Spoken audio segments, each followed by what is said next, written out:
ကဲခုတလို့တီတော့မှာအရန်ကိုခစ်စားတယ်ဗာလေဘာသာပြန်နှစ်ချက်လား135မြို့အိမ်နှစ်ချက်ဆိုလားအေးအဲ့ဒါအစမ်းပြမယ်ပေါ့နော်ကဲစမပြနေရောပဲစမ်းပြမယ်ကန်10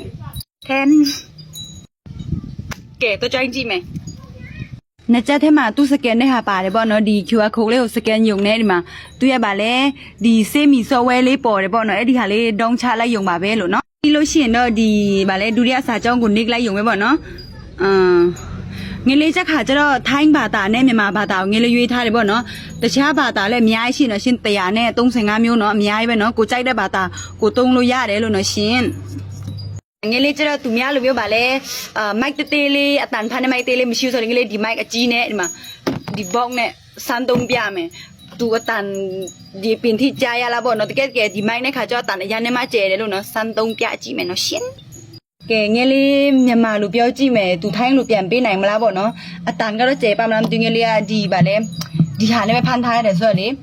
ငယ်လေးပြောကြည့်မယ်နော်ခမည်းဘယ်ကနေလာတာလဲคุณมาจากไหนโอ้ทมินซาลุปีบีล่ะคุณทานอาหารเสร็จแล้วหรือยังငယ်လေးမြန်မာလူပြောတာကျတော့သူထိုင်းလူပြန်ပေးတော့မှာနေပေါ့နော်ထိုင်းလူပြောရင်သူမြန်မာလူပြန်ပေးနိုင်မလားပေါ့နော်အဲ့ဒါငယ်လေးပြန်စမ်းကြည့်အောင်ထိုင်းလူပြောကြည့်ပေါ့နော်คุณมีแฟนหรือยังမင်းမရေးစားရှိပါသလားเธอสนใจที่จะไปทะเลกับฉันไหมကျမနဲ့အတူကမ်းခြေသွားခြင်းပါမလား